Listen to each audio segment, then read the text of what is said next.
done with them, just pass them to this side of the aisle, and we'll come collect them, okay?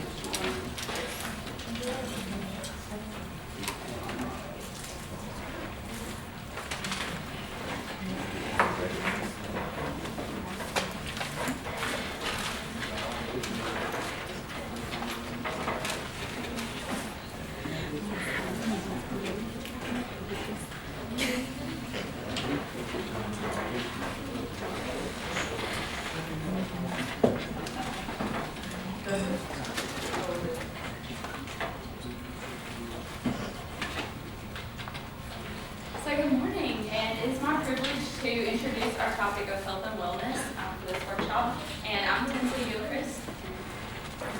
I'm going to go Mark Guy. Blake Sanders. Jackie Smith-Barrett. Ezekiel Brown. Dustin Jones. Maya Bryant. And we are the red team.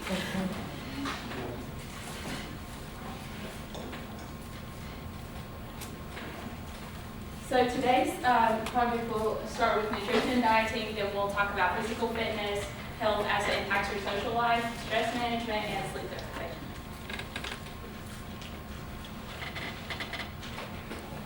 So first of all, I'm going to go into a brief description of basic nutrition. And so how many of you guys ate today? Yes? So we all ate calories. Calories is equivalent to energy. So whatever you ate today is going to give you energy, and you're going to last long enough. There are 3 components to macronutrients. Those include carbohydrates, fats, and proteins. Fats are going to be the highest in calories. They have 9 calories per 1 gram. And there's also micronutrients, which these are the things that keep you alive, such as like vitamin A, vitamin D, calcium, etc. You guys are tired. All right, so this is what you should eat and what you should not eat. So how many of you go get fast food all the time? Yeah, we probably want to avoid that a little bit more. So in order for us to kind of avoid that, we kind of have to look at things that it's easier for community college students to kind of dig into, and also on that, while on that diet, having the ability to save money as well as eat healthier. So some things you should avoid, obviously, fast food. And then other things like things with a lot of sugar, especially like ice cream, and actually certain cereals you should really avoid. Cookies, chips, anything with a lot of oil. And actually something that a lot of people don't realize is that fruits actually have a lot of sugar in them. So if you eat them, you want to eat them in a little bit more smaller portions.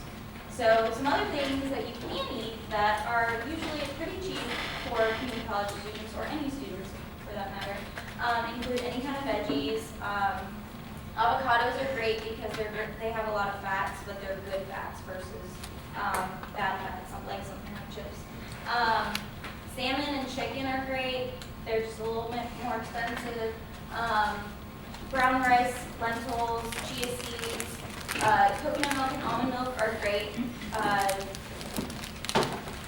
trade-offs to just regular milk. Coconut oil, extra virgin olive oil, and stuff like cheese. So now we're gonna let you guys see how you can work those carbs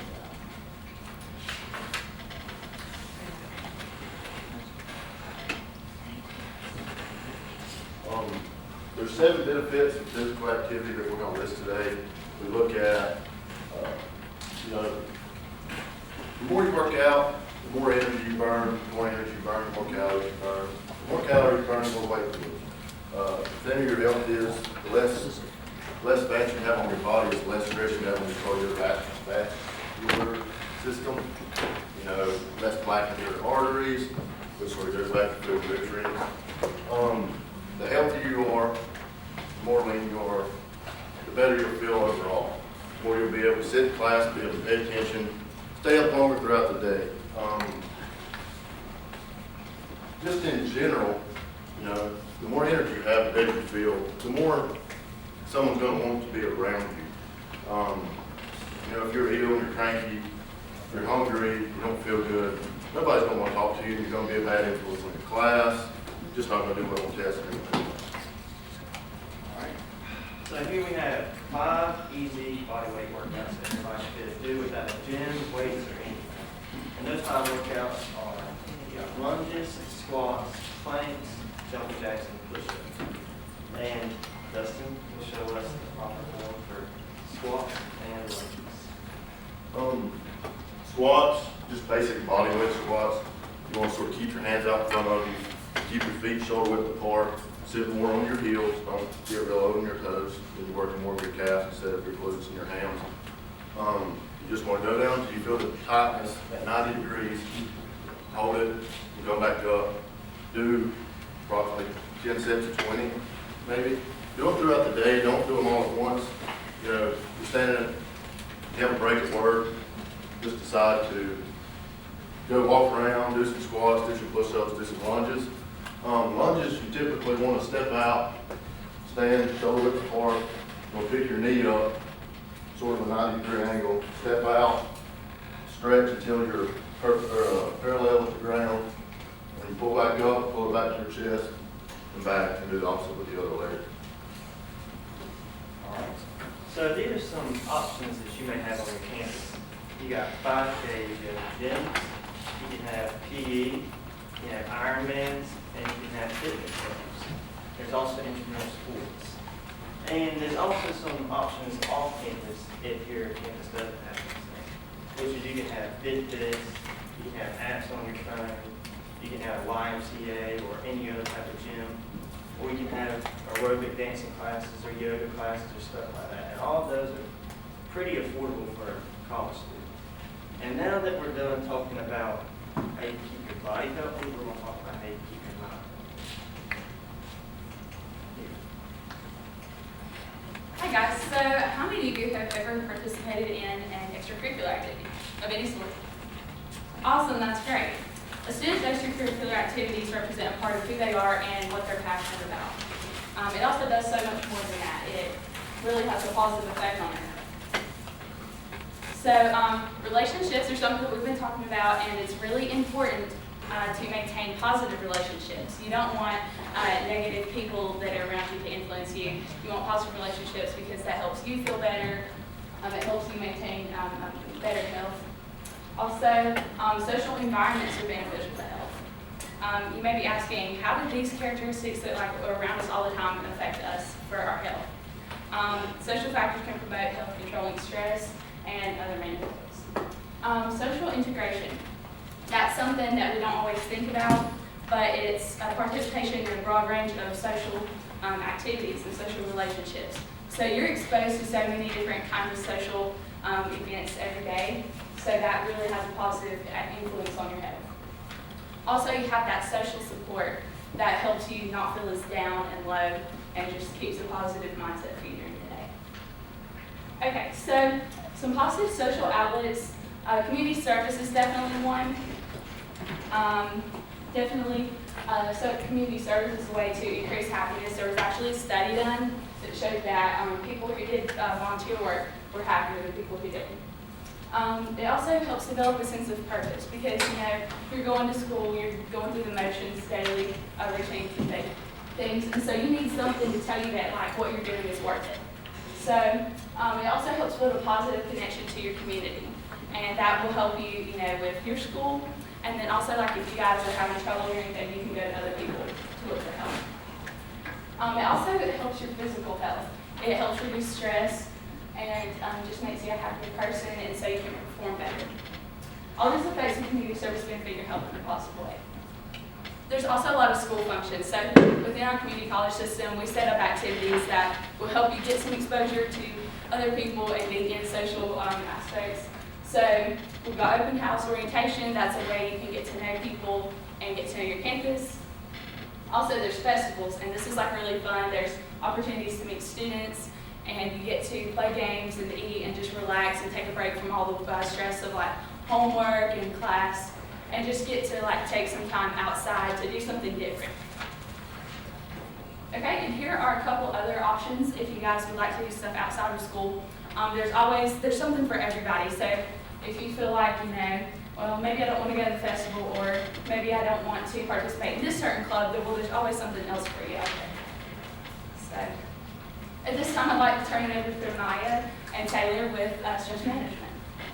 Now, I don't know about y'all, but this week has been a little bit stressful. Not only were we overloaded with work, but we also probably, if you're me, take summer classes because I want to graduate early and get out of here so I can do me and not have to worry about my teachers or my instructors. Now, how do you guys handle stress? Anybody? Listen to music. Listen to music? Go shopping. Go shopping? Jogging. Jogging? Those are great. Those are. Meditation. I'm sorry? Meditation. Meditation? Great. Now, what causes your stress? Besides a work overflow, what causes your stress? Family, friends, your significant other. Trying to get that paper, yeah. Your job is stressful. You can't avoid stress, it's everywhere. So, Taylor, how do we manage it? If I don't know. Well, there are a couple of different ways you can manage stress. Some that I came across was meditation, exercise, and support. Meditation, all the techniques start the same. You find a quiet place, you turn off all your electronics. That is the most important one. Turn off all electronics because those are such a distraction with social media, people texting you, calling you. And then you get comfortable, and then you just sit down, either on a couch, on your floor, it does not matter. You can form any position you like. And these are some types of meditations. There's guided meditation, yoga, mantra, mindfulness, and then also some actions. Yeah, meditation I feel is the top one to help you relieve. And it's not that you're not thinking about it, you're kind of distracting yourself. Also exercise. Exercise, it produces endorphins, which is like a runner's high. Your brain cells nervous, your brain's nervous system. It just creates confidence in you. It makes you feel happy about yourself.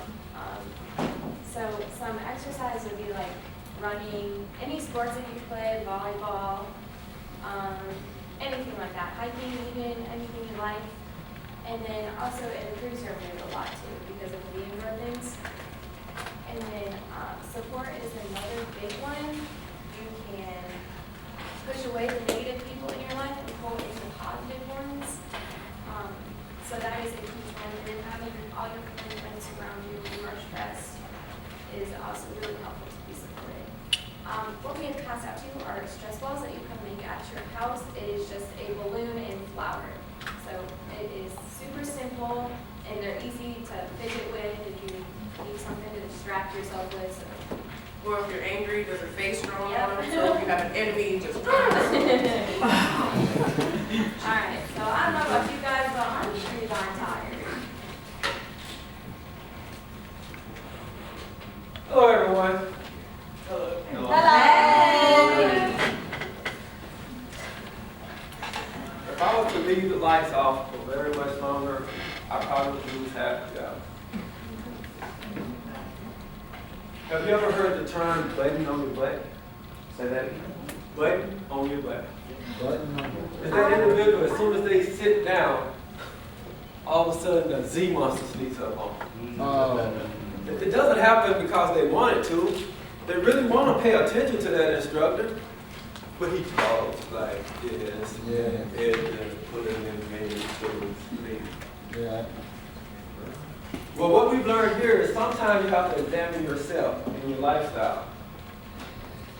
Do you think any of these individuals wanted to fall asleep? Yes.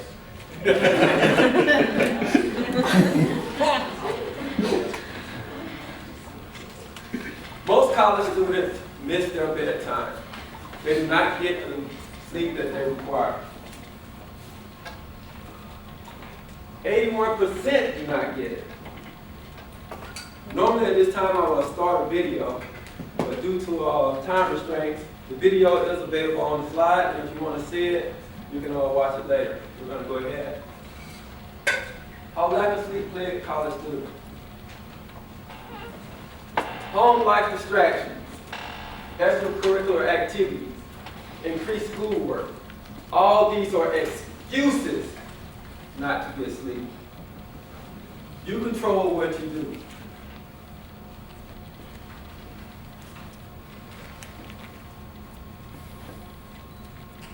Each year, 1 million crashes, 5,000 injuries, 8,000 deaths, all due to the lack of sleep. Sleep is a silent killer. And the reason I say this is it's one of those things that we don't think about. We sacrifice it. I can sleep later. I got plenty of time to sleep this weekend.